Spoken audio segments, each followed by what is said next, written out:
Think about yesterday. Did you go through your day without speaking to anyone who's not already a part of your life? I think it's increasingly possible. And I think it's not anyone's fault, but we've lost something there. And I want to talk about that and what we can get back. My name's Karen, I'm a chaplain. I get to sit with people who are thinking about the shape of their lives, what it is now, and what they wish it was. And I've noticed that more and more people are able to go through their days without having conversations with people that they don't already know and feel safe with. And I think we've lost something. Let's talk about that. I went out for coffee at about 10 o'clock on Saturday. My weekends are mostly given over to my own replenishment. It's a practice of basically keeping to myself. So I wasn't looking out for company.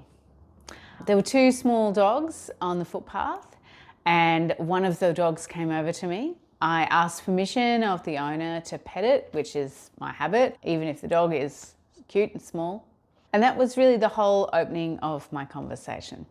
The owners of the two dogs were a couple older than me, and we talked about the dogs really just about a minute, and then we kept the conversation going.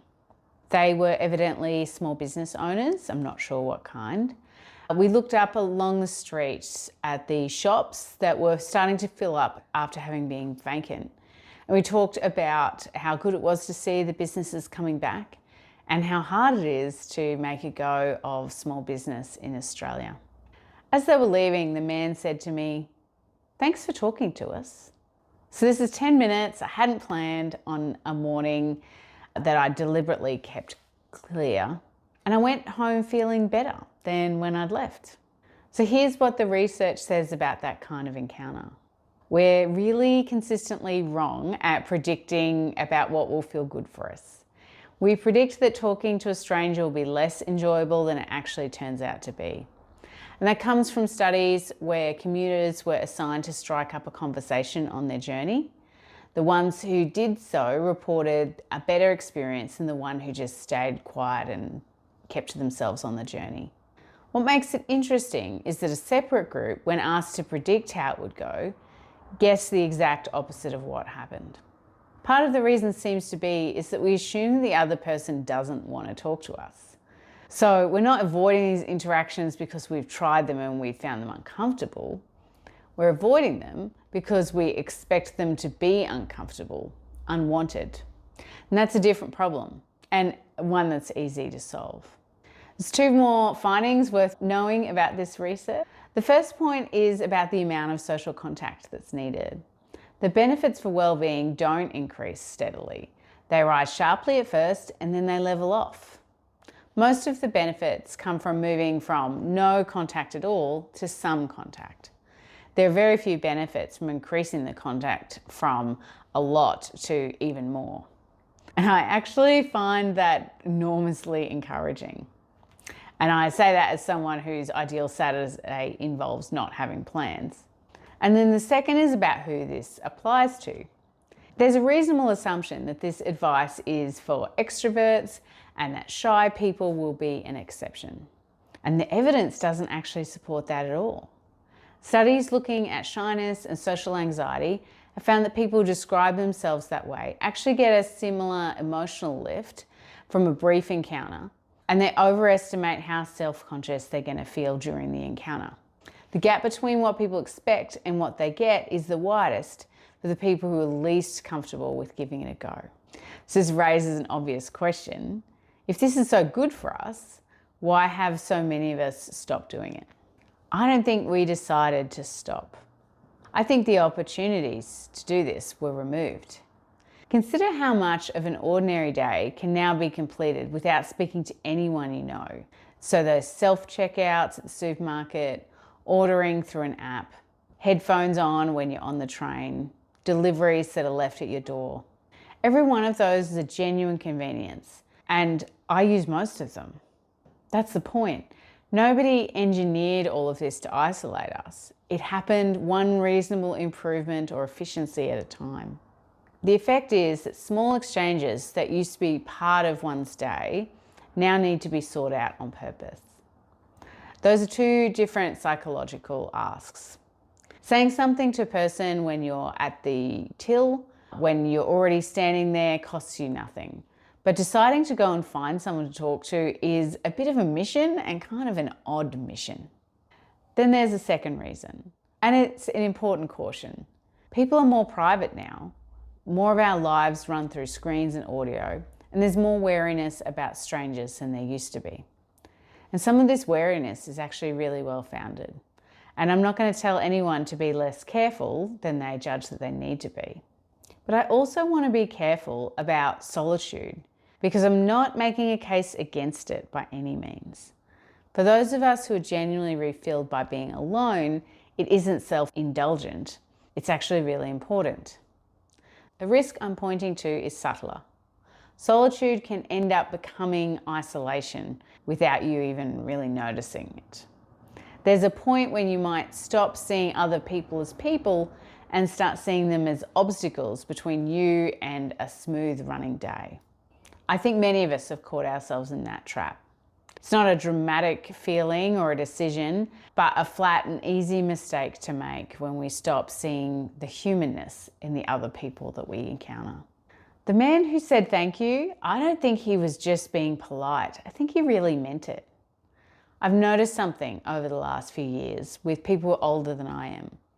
They're a cohort who once had casual conversation woven right through their ordinary day. Shopkeepers, neighbours, bank tellers. And most of that has thinned out.